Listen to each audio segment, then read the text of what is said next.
that's what's so unique about our technology as well, is that it really is rooted in the wisdom of nature, right? Which is to remove this presumptuous plan of attack that we have currently, which is to, again, like we've been talking about, diagnose, treat the symptoms, assume that, we understand so far beyond what we actually do, and really just allowing our natural ability to come back to homeostasis. This is something that the current medical system is not taught to believe. So how can we expect patients to believe in their ability to heal themselves when the system itself is not only not set up to encourage that, but ultimately set up to distrust the patient, right? And I think that if we're talking about creating a new medical paradigm that is focused on these holistic modalities, it's really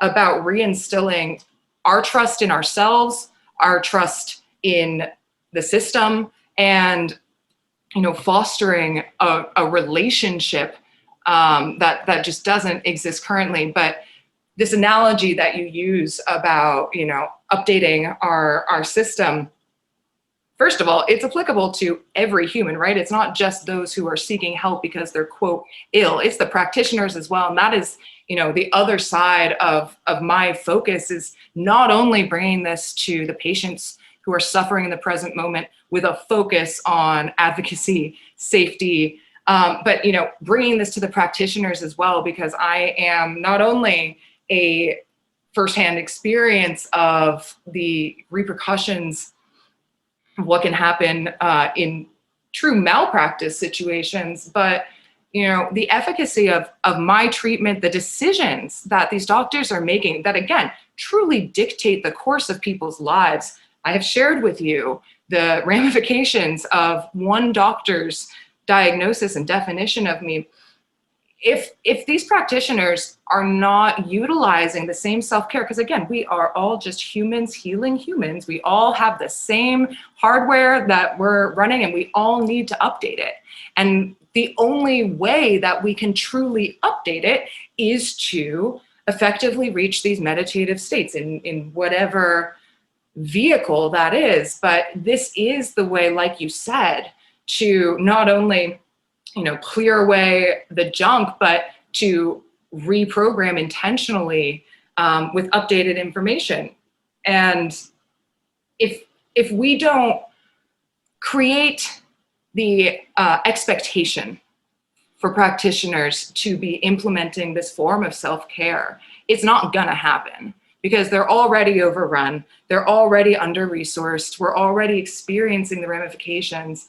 But if we're looking at creating systemic change that is going to be sustainable, we have to stop, we need to dissolve this hierarchy that's been created, right, between healer and ill, and the practitioner and the patient, and restore the understanding that we are all unified in our human experience. And that's where, the ethical component comes in, specifically, as we're talking about scaling psychedelic therapy, which again, so promising. We need to consider how, there's never been a more important domain, in my opinion, than an altered state of consciousness when you're talking about instilling ethics and patient safety.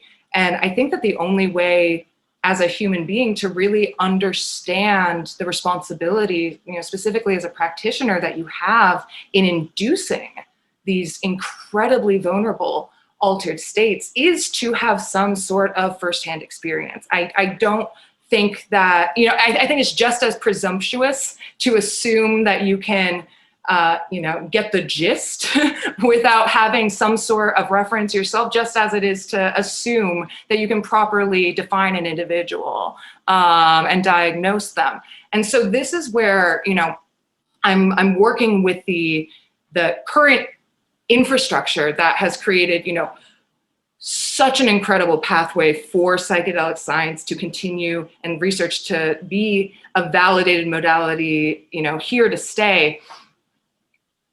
I'm bringing, the substance-free version for all of the practitioners that ethically, religiously, for whatever reasons, don't want to ingest a substance, but at the same time feel called to serve this space. And additionally, because our technology doesn't require any of the same credentials or, a lot of things that, like for myself, prevent me from really pursuing a career in psychosis and psychedelic therapy. I don't have the time or the resources to dedicate to that path. However, with our technology now, and especially again, working with this current infrastructure with the trusted and responsible pioneers truly of the space, like MAPS, like the volunteer projects, like Zendo Project, we can take our existing light community and provide a space for all of the people. I would say that the majority of society is still really unaware of psychedelics, don't have, a personal connection, but the more that it's catching fire, right? A lot of people are called to serve in some way because it's effective.